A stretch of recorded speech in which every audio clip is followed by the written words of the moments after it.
Hello again. Come, join me at the fire. Are you ready to be read to? As I'm certainly happy to be here with you, reading stories again. And just in time for nightfall, we're going to read Tales of Mystery and the Macabre by Elizabeth Gaskell. Tales of Mystery and the Supernatural. And the story we're going to read is the Old Nurse's Story. You know, my dears, that your mother was an orphan and an only child. I dare to say you have heard that your grandfather was a clergyman up in Westmoreland, where I come from. I was just a girl in the village school when, one day, your grandmother came in to ask the mistress if there was any scholar there who would do for a nursemaid. And mighty proud I was, I can tell ye, when the mistress called me up and spoke of me being a good girl at my needle and a steady, honest girl, and one whose parents were very respectable, though they might be poor. I thought I should like nothing better than to serve the pretty young lady, who was blushing as deep as I was as she spoke of the coming baby, and what I should have to do with it. However, I see you don't care so much for this part of my story as for what you think is to come. So I tell you at once.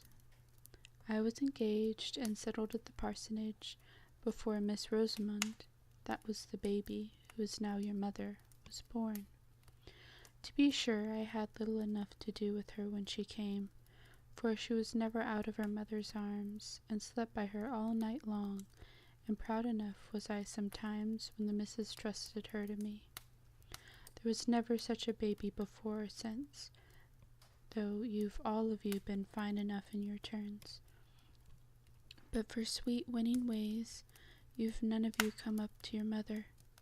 She took after her mother, who was a real lady born, a Miss Furnivall, a granddaughter of Lord Furnivall's in Northumberland.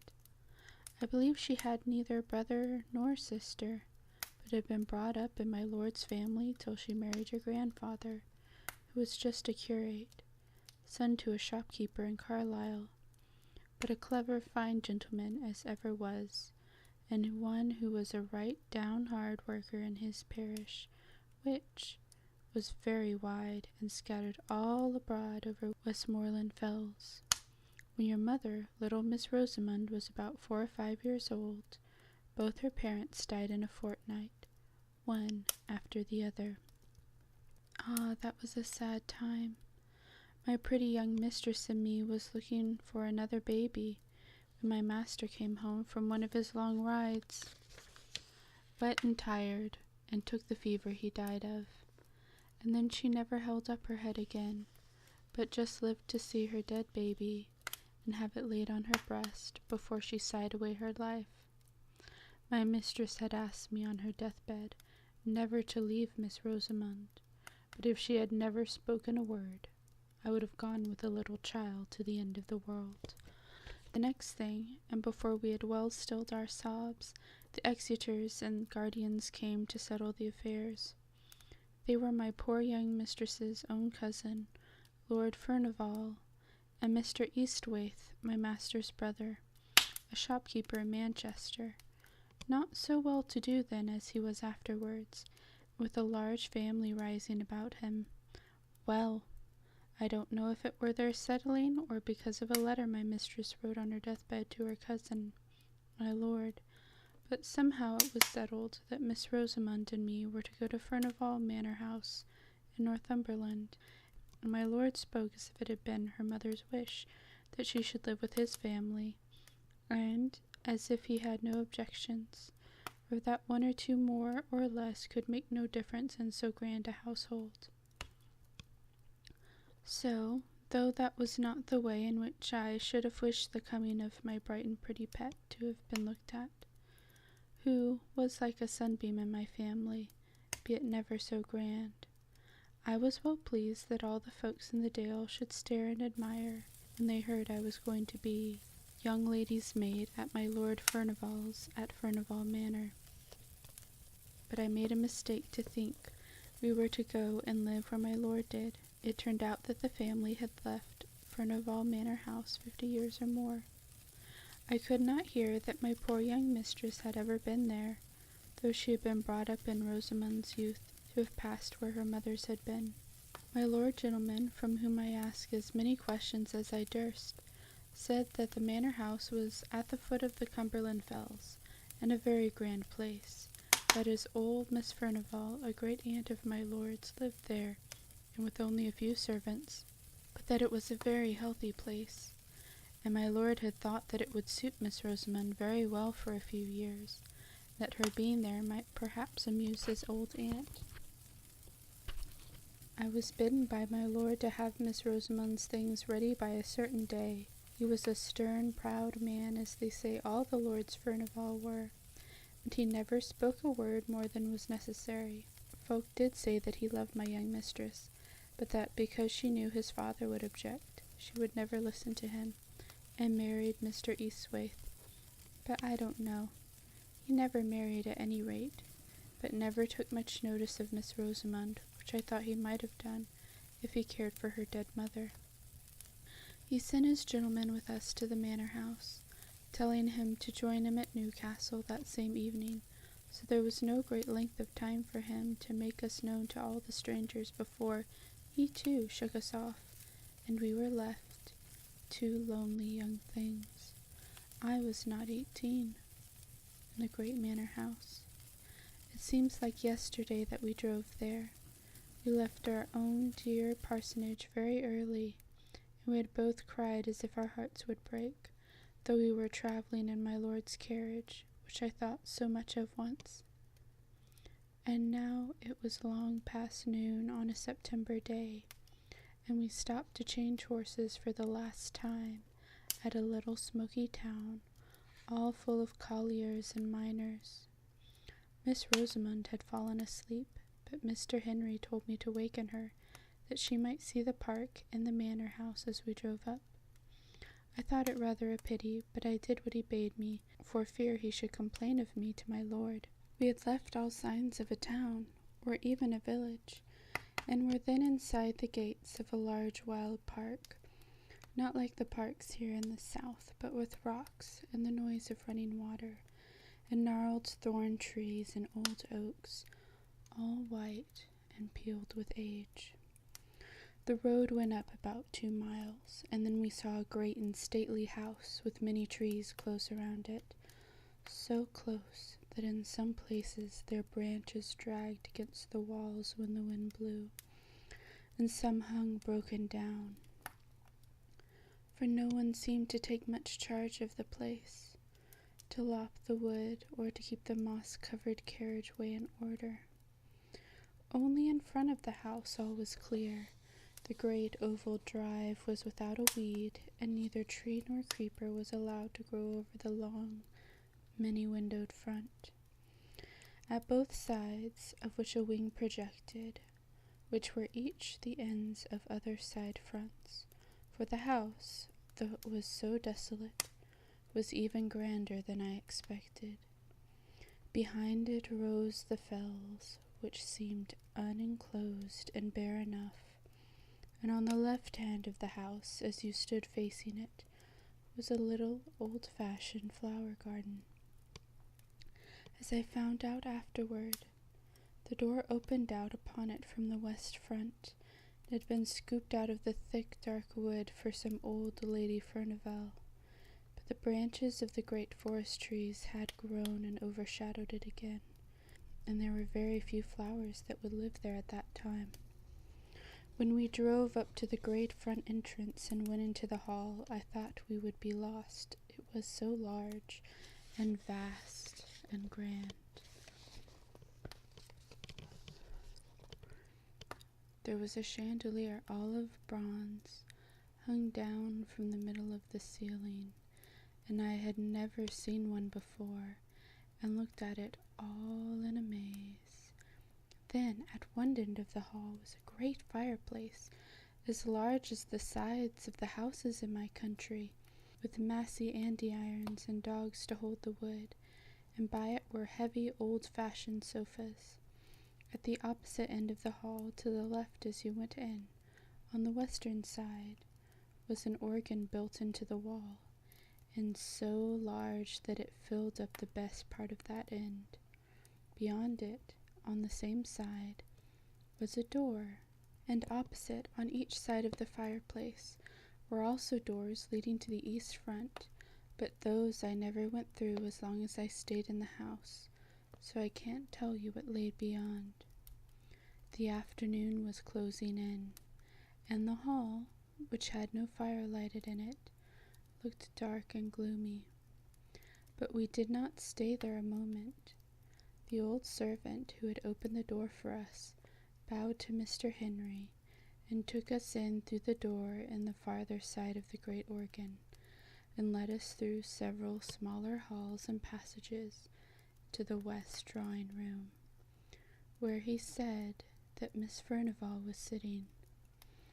Poor little Miss Rosamond held very tight to me, as if she were scared and lost in that great place, and as for myself, I was not much better. The west drawing-room was very cheerful looking, with a warm fire in it, and plenty of good, comfortable furniture about. Miss Furnivall was an old lady, not far from 80, I should think, but do not know. She was thin and tall, and had a face as full of fine wrinkles as if they had been drawn all over it with a needle's point. Her eyes were very watchful, to make up, I suppose, for her being so deaf as to be obliged to use a trumpet. Sitting with her, working in the same great piece of tapestry, was Mrs. Stark, her maid and companion, and almost as old as she was. She had lived with Miss Furnivall ever since they both were young, and now she seemed more like a friend than a servant. She looked so cold and gray and stony, as if she had never loved or cared for anyone, and I don't suppose she did care for anyone, except her mistress, and owing to the great deafness of the latter, Mrs. Stark treated her very much as if she were a child.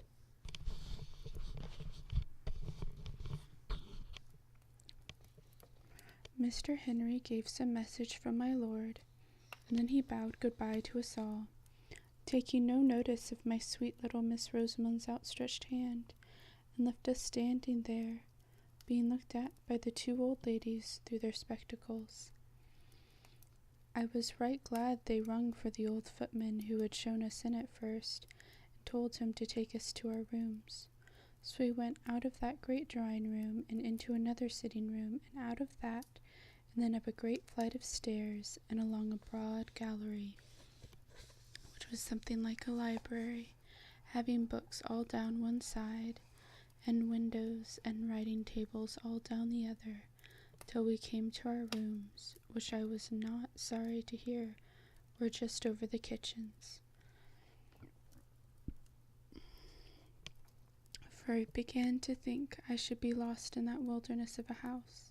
There was an old nursery that had been used for all the little lords and ladies long ago, with a pleasant fire burning in the grate, and a kettle boiling on the hob, and tea things spread out on a table, and out of that room was the night nursery, with a little crib for Miss Rosamond close to my bed, and old James called up Dorothy, his wife, to bid us welcome.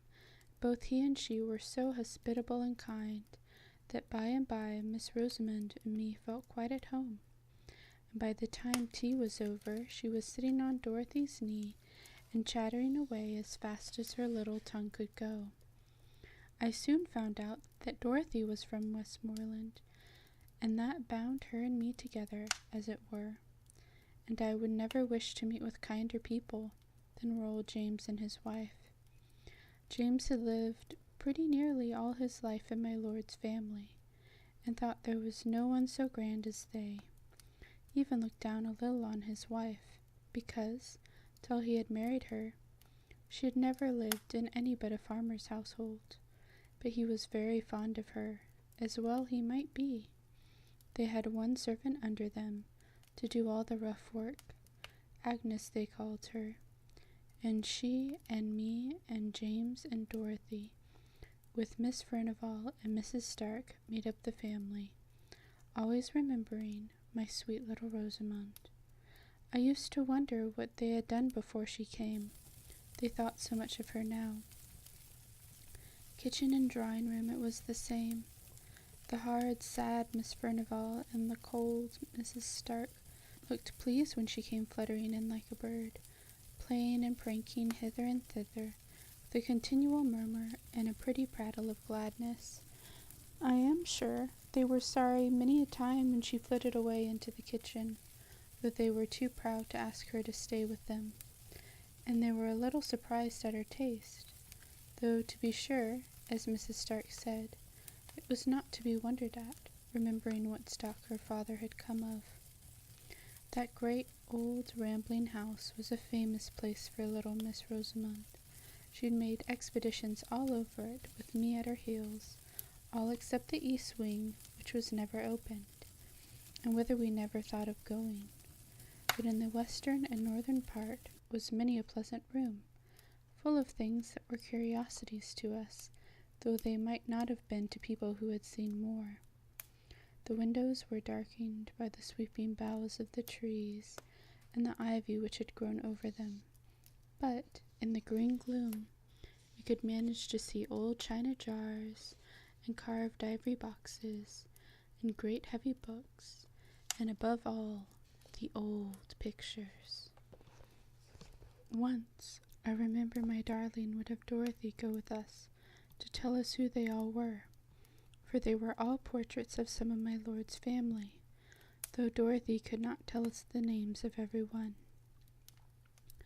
We had gone through most of the rooms when we came to the old state drawing room over the hall, and there was a picture of Miss Furnivall, or, as she was called in those days, Miss Grace, for she was the younger sister. Such a beauty looking out of her handsome eyes, with her eyebrows just a little raised, as if she wondered how anyone could have the impertinence to look at her, and her lip curled at us as we stood there gazing. She had a dress on, the like of which I had never seen before, but it was all the fashion when she was young. A hat of some soft white stuff like beaver, pulled a little over her brows, and a beautiful plume of feathers sweeping round it on one side, and her gown of blue satin was open in front to a quilted white stomacher. "Well, to be sure," said I when I had gazed my fill. "Flesh is grass, they do say, but who would have thought that Miss Furnivall had been such an out-and-out beauty to see her now?" "Yes," said Dorothy, "folks change sadly. But if what my master's father used to say was true, Miss Furnivall, the elder sister, was handsomer than Miss Grace. Her picture is somewhere, but if I show it to you, you must never let on, even to James, that you have seen it. Can the little lady hold her tongue, think you?" she asked. I was not so sure, for she was such a little, sweet, bold, open-spoken child. So I had set her to hide herself, and then I helped Dorothy to turn a great picture that leaned with its face towards the wall, and it was not hung up as the others were. To be sure, it beat Miss Grace for beauty, and I think, for scornful pride too, though in that matter it might have been hard to choose. I could have looked at it an hour, but Dorothy seemed half frightened to have shown it to me, and hurried it back again, and bade me run and find Miss Rosamond, for that there were some ugly places about the house, which she should like ill for a child to go. I was a brave, high-spirited girl, and thought little of what the old woman said, for I liked hide-and-seek as well as any child in the parish, so off I ran to find my little one. As winter drew on, and the days grew shorter, I was sometimes almost certain that I heard a noise as if someone was playing on the great organ in the hall. I did not hear it every evening, but certainly I did very often, usually when I was sitting with Miss Rosamond, after I had put her to bed, and keeping quite still and silent in the bedroom. Then I used to hear it booming and swelling away in the distance. The first night, when I went down to my supper, I asked Dorothy who had been playing music, and James said very shortly that I was a gawk to take the wind soughing amongst the trees for music. But I saw Dorothy look at him very fearfully, and Bessie, the kitchen maid, said something beneath her breath, and went quite white. I saw they did not like my question, so I held my peace till I was with Dorothy again, when I knew I could get a good deal out of her. So, the next day I watched my time, and I coaxed and asked her who it was that played the organ, for I knew that it was the organ, but not the wind well enough. For all I had kept silence before James, but Dorothy had had her lesson, I'll warrant, and never a word could I get from her. So, then I tried Bessie, though I had always held my head rather above her, as I was even to James and Dorothy, and she was a little better than their servant. So she said I must never tell, and if I ever told, I was never to say she told me, but it was a very strange noise, and she had heard it many times, but most of all on winter nights, and before storms. And folks did say it was the old lord playing the great organ in the hall, just as he used to do when he was alive. But who the old lord was, or why he played, and why he played on stormy winter evenings in particular, she either could not or would not tell me. Well, I told you I have a brave heart, and I thought it was rather pleasant to have that grand music rolling about the house. Let who would be the player, for now it rose above the great gusts of wind, and wailed and triumphed just like a living creature, and then it fell to softness most complete. Only it was always music, and tunes, so it was nonsense to call it the wind. I thought at first that it might be Miss Furnivall who played, unknown to Bessie, but one day, when I was in the hall by myself, I opened the organ, and peeped all about it and around it, as I had done to the organ in Crosswythe Church once before, and I saw it was all broken and destroyed inside, though it looked so brave and fine. And then, though it was noonday, my flesh began to creep a little, and I shut it up again, and ran away pretty quickly to my own bright nursery, and I did not like hearing the music for some time after that, any more than James and Dorothy did. All this time Miss Rosamond was making herself more and more beloved. The old ladies liked her to dine with them at their early dinner. James stood behind Miss Furnivall's chair, and I behind Miss Rosamond's, all in state, and after dinner she would play about in a corner of the great drawing-room, as still as any mouse, while Miss Furnivall slept, and I had my dinner in the kitchen. But she was glad enough to come to me in the nursery afterwards, for, as she said, Miss Furnivall was so sad, and Mrs. Stark so dull. But she and I were merry enough, and by I got to care for that weird rolling music, which did one no harm if we did not know where it came from. That winter was very cold. In the middle of October the frost began and lasted many weeks. I remember one day at dinner, Miss Furnivall lifted up her sad, heavy eyes and said to Miss Stark, "I'm afraid we shall have a terrible winter," in a strange kind of meaning way. But Mrs. Stark pretended not to hear, and talked very loud of something else. My little lady and I did not care for the frost, not we. As long as it was dry, we climbed up the steep boughs behind the house, and went up on the fells, which were bleak and bare enough. There we ran races in the fresh, sharp air, and once we came down by a new path that took us past the 2 old gnarled holly trees, which grew about halfway down the east side of the house. But the days grew shorter and shorter, and the old lord, if it was he, played away, more and more stormily and sadly on the great organ. One Sunday afternoon, it must have been towards the end of November, I asked Dorothy to take charge of the little missy while she came out of the drawing room, after Miss Furnivall had had her nap, for it was too cold to take her with me to church, and yet I wanted to go. And Dorothy was glad enough to promise, and was so fond of the child that all seemed well, and Bessie and I set off very briskly, though the sky hung heavy and black over the white earth, as if the night had never fully gone away, and the air, though still, was very biting and keen. "We shall have a fall of snow," said Bessie to me, and sure enough, even while we were in church, it came down thick, in great large flakes, so thick it almost darkened the windows. It had stopped snowing before we came out, but it lay soft, thick and deep beneath our feet as we tramped home. Before we got to the hall, the moon rose, and I think it was lighter then, that with the moon, and what with the white dazzling snow, than it had been when we went to church between 2 and 3 o'clock. I've not yet told you that Miss Furnivall and Mrs. Stark never went to church. They used to read the prayers together in their quiet, gloomy way. They seemed to feel the Sunday very long without their tapestry work to be busy at.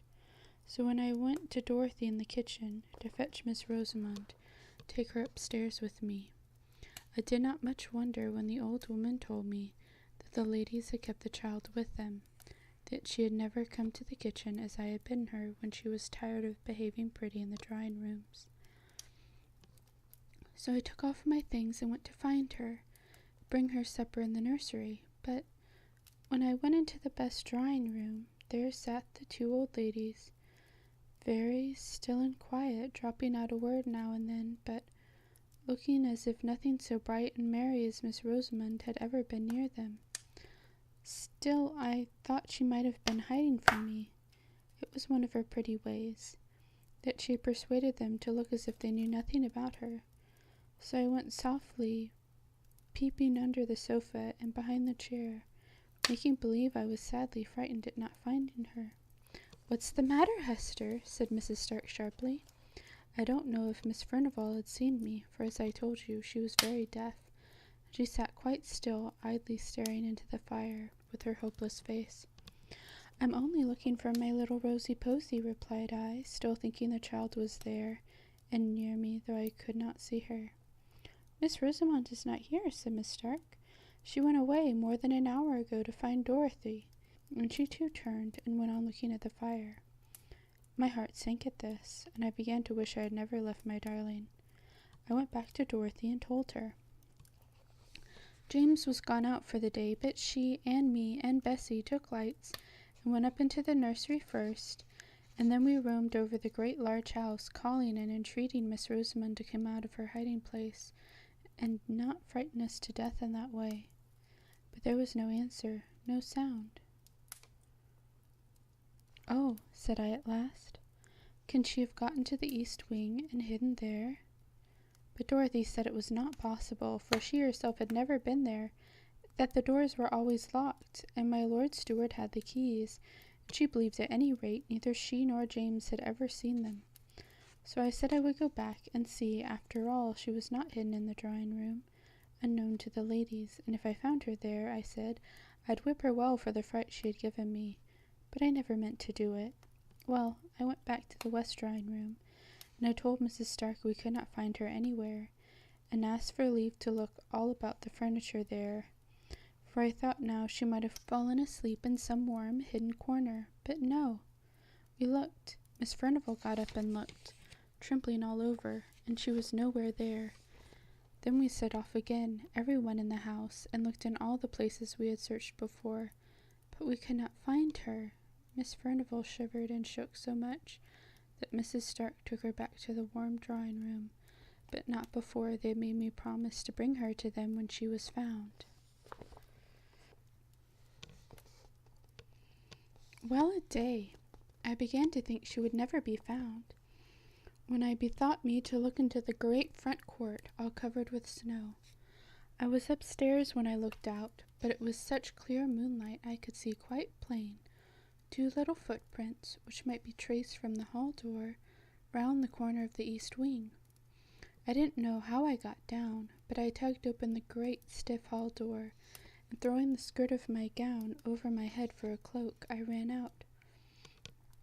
I turned the east corner, and there a black shadow fell on the snow. But when I came again into the moonlight, there were the little footmarks going up to the fells. It was bitter cold, so cold, that the air almost took the skin off my face as I ran. But I ran on, crying to think how my poor little darling must be perished and frightened. I was within sight of the holly trees when I saw a shepherd coming down the hill, bearing something in his arms wrapped in his maud. He shouted to me and asked me if I had lost a barn. When I could not speak for crying, he bore towards me, and I saw my wee Barney lying still and white and stiff in his arms, as if she had been dead.